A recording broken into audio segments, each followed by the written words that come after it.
Have you ever noticed how some people light up a room the moment they enter?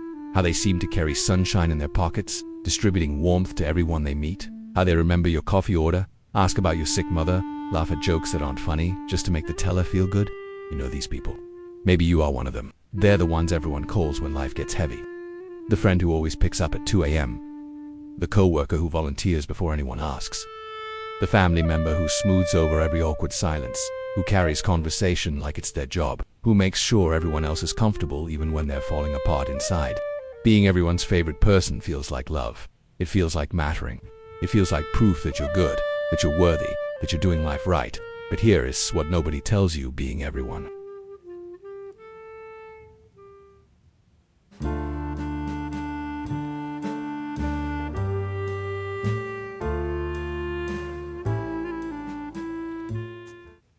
Favorite person is one of the loneliest experiences a human being can have, because when you're busy being everyone's light, who's noticing that you're standing in the dark? Let me tell you something about how this pattern begins. It doesn't start with a choice. It starts with necessity, with survival. Most people who become everyone's favorite person learn this skill in childhood. And I use the word skill deliberately, because that's what it is, a highly sophisticated survival strategy that a child develops when their emotional safety depends on managing other people's feelings. Psychologists call this parentification. It's when a child becomes responsible for emotional labor that should belong to adults. It happens in homes where parents are physically present but emotionally unavailable, where a child learns that their needs are too much, their feelings too big, their existence somehow burdensome, so they adapt. They learn to read the room better than a therapist. They develop what researchers call hypervigilance, constant scanning for emotional weather patterns in the people around them. A study in the Journal of Family Psychology found that children who experience emotional parentification develop what's called compulsive caretaking, a pattern where self-worth becomes entirely dependent on being useful to others.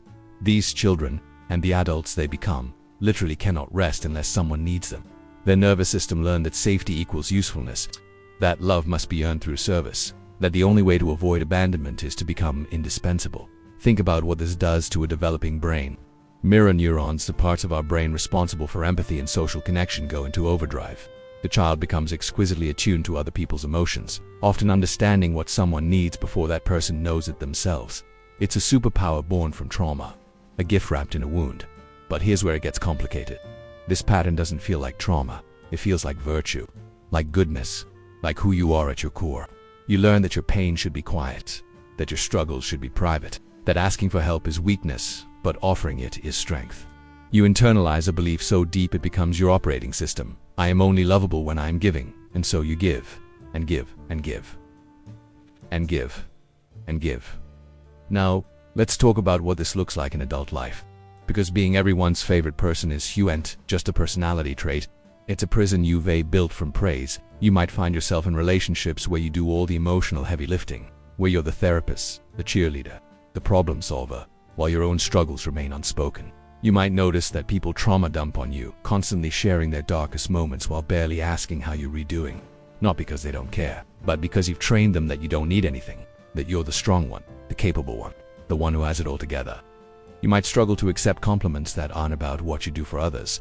When someone says you're so kind, you feel seen. When someone says you deserve to rest, you feel uncomfortable. You've tied your entire identity to usefulness, so rest feels like becoming invisible, like ceasing to exist. Here's the truth. Being everyone's favorite person means you're everyone's favorite performance. They love what you do for them. They love how you make them feel. But do they know you? The real youth, one who's exhausted, the one who cries in the shower, the one who sometimes wants to disappear. You might find yourself people-pleasing to the point of self-erasure, saying yes when you mean no, apologizing for things that aren't your fault, laughing at jokes that hurt you, staying in conversations that drain you, pretending you're fine when you're fracturing. Think about this. When was the last time you let someone see you fall apart? When did you last call a friend at 2 a.m. the way they call you? When did you last prioritize your needs without feeling guilty? The quietest people often feel the most intensely, and the people who give the most often receive the least. Not because the world is cruel, but because you've made yourself so good at giving that no one knows you need to receive. Research from the Journal of Personality and Social Psychology describes something called pathological altruism, when helping others becomes compulsive and ultimately harmful to the helper. It's when self-sacrifice stops being noble and starts being self-destruction. When you've watered every plant in the garden except your own roots, eventually, the gardener collapses, and the entire garden withers with them. You might experience something psychologists call compassion fatigue. You absorb so much of other people's pain that you become numb to your own. You might feel hollow during moments that should be joyful. You might struggle to identify what you actually want because you've spent so long wanting whatever makes others happy, and yet you can't stop, because stopping feels like dying, like losing your purpose, your identity, your proof of worth. So you keep performing, you keep smiling, you keep being the person everyone can count on while you're barely holding yourself together in the dark. But here's where it gets interesting. The very thing you fear most, being too much, being a burden, being abandoned, you create through this pattern. People don't get close to you because you won't let them. You've built walls disguised as generosity. You offer help but never vulnerability. You give love but won't receive it. And slowly you realize that being everyone's favorite person is the loneliest place you could possibly be. Because nobody knows you. They know the version of you that serves them. They love the mask. But the person behind it, she's starving for the very thing she's been giving away. Carl Jung once said, "The most terrifying thing is to accept oneself completely." This speaks to something profound about the favorite person dynamic, because accepting yourself completely means accepting that you have needs, that you're allowed to struggle, that you don't have to earn your right to exist, but you've built an entire identity around not having needs, around being the exception to human vulnerability, around transcending the messiances of being human by becoming useful instead. Here's the invisible truth most people miss. Being everyone's favorite person is about love, about control. It's your way of managing the terror of rejection. If you're indispensable, you're safe. If you're always giving, no one can accuse you of taking. If you're everyone's solution, you're not the problem. But this kind of control is an illusion, because you can't control whether people stay through performance.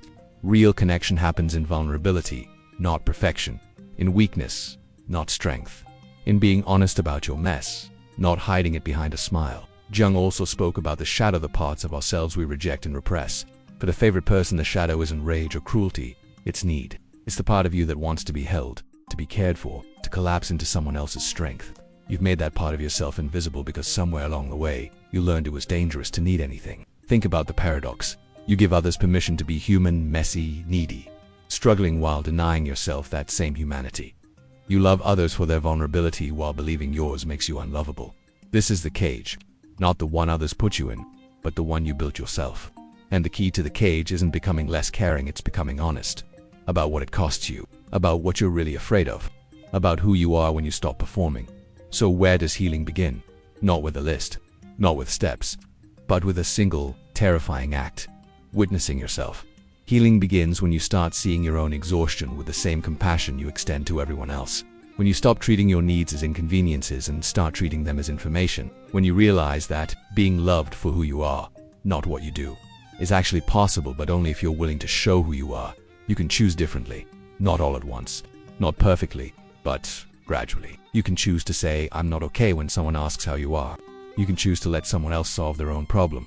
You can choose to rest without justifying it. You can choose relationships where your value isn't conditional on your usefulness. Healing looks like disappointing people and surviving it, like setting boundaries and watching some relationships fall away, and discovering that the ones worth keeping don't require you to shrink, like learning that you're allowed to be a person, not a service. The people who truly love you, they don't want your performance, they want your presence. They want the messy, uncertain, struggling version of you that you've kept hidden. They want the friendship, not the favor. Remember that scenario from the beginning. The person lighting up the room, carrying sunshine, making everyone else comfortable. That person was never wrong. Being kind isn't the problem. Having a generous heart isn't the wound. The wound is believing that's all you're allowed to be. You never had the childhood where you learned it was safe to need things, but you still have a future. And this time, you don't have to earn your place in it. You don't have to be everyone's favorite person to be worthy of love. You just have to be yourself. And maybe, for the first time, that can finally be enough.